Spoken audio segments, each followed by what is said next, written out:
안녕하세요. 테이블의 강승입니다. 금요일 파월의 잭슨홀 연설을 요약해보면 중립금리는 측정하기 어렵고 불확실하다. 그래서 경제 데이터를 보면서 신중하게 금리 결정을 하겠다. 그래서 신중하게라는 단어에 닉 티밀하우스 기자도 포커스 했던 것으로 보입니다. 그리고 2% 인플레이션 타겟을 계속 유지할 거고 침체의 징후는 아직 없고 경제 성장도 지속되고 있고 고용도 아직 좋다. 그래서 지금 현재 쓰고 있는 정책을 유지하겠다. 그래서 결론적으로 keep at it이라는 결론을 쓰면서 잭슨홀 파월 연설을 마무리 지었습니다. 그리고 잭슨홀 파월 연설문은 페드 사이트에 고시가 되고 있습니다. 그래서 자세히 읽어보실 수도 있습니다. 그리고 시장은 그 이후에 메스터 총재가 인터뷰를 했는데 거기서 금리 인상 2번 할 수도 있고 이 2번 한다기보다는 지지를 한다. 2번 하는 것을. 그리고 내년에도 금리 인하는 없을 것 같다. 라고 매파적인 발언을 하면서 금리가 상승세로 확실하게 전환을 했고 그러면서 엔비디아 등 주가가 하락하면서 주가지수 하락세를 이어가게 만들었습니다. 그리고 옆으로 쭉 가다가 오히려 장 마감 무렵에 굴스비 총재가 오히려 나와서 경기 침체 없이 소프트 랜딩도 가능하다. 골디락스를 또 얘기하는 거죠, 결국. 그래서 좀 더 데이터를 봐야 되겠지만 매우 긍정적이다. 그래서 시장을 조금은 안정을 시키고 기술주들은 상승을 시키면서 오히려 나스닥 지수는 상승으로 마감을 했습니다. 그러면 지금 이 상황에서 우리가 파월이 얘기했던 시기 처음에 연설했던 시기에 어떻게 금리들이 움직였고 그 다음에 주가가 어떻게 연동이 됐는지 그래서 금리가 주식시장에 미치는 영향력 그 다음에 두 개의 상관관계 이런 것들을 한번 살펴보려고 합니다. 그리고 파월이 연설하는 포인트들에 따라서 시장이 어떻게 움직였는지를 한번 체크해 보도록 하겠습니다. 저희가 매번 보는 페드와치 다 보시잖아요. 그래서 그 페드와치에서 확률이 나오는데 10시 40분, 파월이 이제 11시에 연설을 했으니까 10시 40분에 파월이 연설하기 전에 어땠는지를 한번 보도록 하겠습니다. 보시면은 9월 달에는 80.5%로 동결이고요, 당연히. 그리고 11월 달에는 40.47%로 동결입니다. 그러나 거기서 25bp 상승한 44.9%도 확률이 낮진 않죠. 그래서 실제로 25bp 인상할 가능성이 약간은 있겠구나. 그리고 12월에 가서는 41.5%로 인상된 게 그대로 유지될 가능성도 있긴 있겠구나 라고 생각을 할 수 있습니다. 그래서 여기서 보실 것은 11월 달에 금리 인상을 할지 말지 하는 저 44.9% 보고 계시면 될 것 같고요. 그리고 파월이 연설한 이후에를 보시면은 11월에 인상하는 확률이 42.9%로 약간이지만 떨어졌습니다. 그리고 아래에 있는 모든 부분에 있어서도 금리가 인상되는 부분들이 하나도 반영이 되고 있지 않고 오히려 금리가 하락하는 쪽으로 마무리가 되었다. 파월 연설이 이렇게 보시면 될 것 같습니다. 그러면서 주가나 금리나 크게 변동이 없었다고 보시면 됩니다. 근데 그 이후에 오히려 12시 50분이거든요. 그래서 12시 좀 넘어서 11시 반 정도, 12시 반 정도서부터 메스터 총재가 인터뷰를 한 것 같은데 방송사에서 그때 방송이 나오면서 연내 금리 인상 그 다음에 내년에 금리 인하 없다 뭐 이런 식의 매파적 발언을 날리면서 실제로 확률이 확 바뀌었습니다. 그래서 11월 달 금리 인상으로 확률이 바뀌어 버렸고요. 그 다음에 12월에도 확률이 바뀌어서 11월, 12월이 25bp 인상된 금리로 예상되고 있습니다. 그리고 금리 인하가 1월 31일로 보여지고 있습니다. 게다가 1월 달 이제 25bp 인상된 확률 부분도 42.4%로 낮지 않습니다. 그래서 스테이롱거 즉 여기서 25bp를 9월 달엔 안 하겠지만 11월에 인상을 하면 잘못하면 1월 달에 가서도 금리 인하가 안 일어날 수 있는 그런 가능성도 내포하고 있다고 보실 수 있습니다. 그리고 주가 움직임을 보시면은 실제로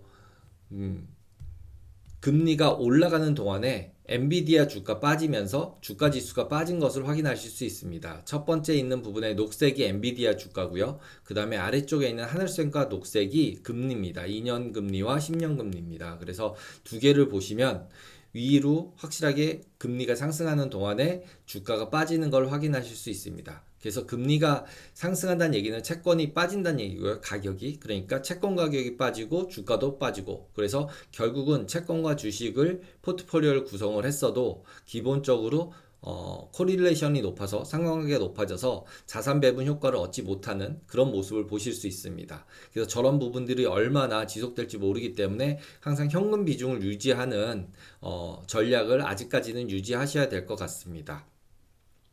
그리고 저기서 이제 첫 번째 그림에서 빨간색이 원달러 환율입니다. 원달러가 국내 시장이 문을 닫으면 거래가 안 된다고 생각하실 수도 있는데요. NDF라고 Non-Deliverable Forward라고 그래서 장외파생 상품처럼 선물처럼 거래가 됩니다. 그래서 그 거래되는 부분들도 있고 또 선물 시장에서 거래가 되는 CM이나 이런 데서 거래가 잘 되진 않지만 거래가 되는 부분들도 있습니다. 그래서 그런 부분들까지 고려돼서 실질적으로 뉴욕에서 CFD나 이런 것들로 거래가 되고 있고요. 그래서 그 거래되는 가격들을 보시면은 실질적으로 원화가 약세가 되면 미국 주식이 약세가 되는 것을 보실 수 있습니다. 그래서 원달러가 위로 올라간다. 1,300원, 50원, 1,400원까지 올라가면 미국 주식이 같이 떨어질 가능성이 굉장히 높은 거죠. 그래서 실질적으로 지금 미국 주식을 투자를 하신다 라고 하시면 미국 주식이 올라갈 거다 라고 생각을 하신다면 기본적으로 원달러 해지를 하시는 것이 적당하다고 생각이 듭니다.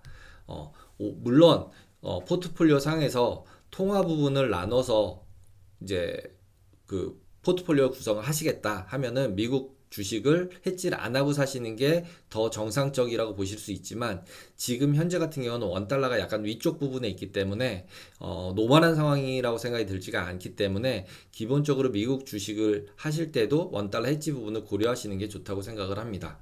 그리고 빅스 보시면은 실질적으로 메스터 총재가 얘기해서 주가가 빠지고 금리가 올라갔던 시기가 약간 지나고 나서부터는 쭉 밑으로 내려가서 다시 15%대로 내려왔습니다. 그러면서 엔비디아 주가도 다시 상승해서 올라왔죠. 물론 굴스비가 이제 코멘트를 좋게 해줘서 골디락스 코멘트를 해줌으로써 주가가 상승했다고 보실 수도 있지만 어느 정도 IT 쪽에는 매수세가 유지가 되고 있다라고 보시는 것이 바람직할 것 같습니다.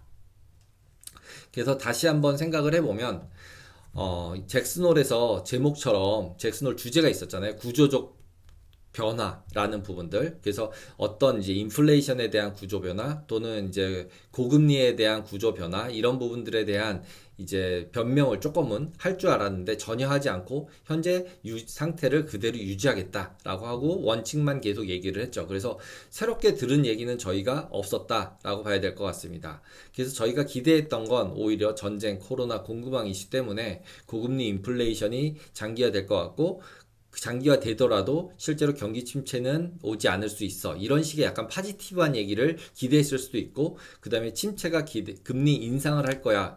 라고는 코멘트를 기대하면서 침체 쪽으로 포커스하면서 매도 쪽, 숏 포지션을 취하신 분들도 있을 것 같은데, 그 양쪽 두 파트 모두 어떤 클루를 얻지 못한 그런 잭슨홀 미팅이었다고 생각을 합니다. 그래서 다음 주에 오히려, 졸트 잡 오프닝, 을 시작해서 ADP, 그 다음에 금요일날 실업률 나오는데 그 실업률 고용지수까지가 더 채권 시장에는 민감한 영향을 주는 요소로 작용할 것이라고 생각이 들고요.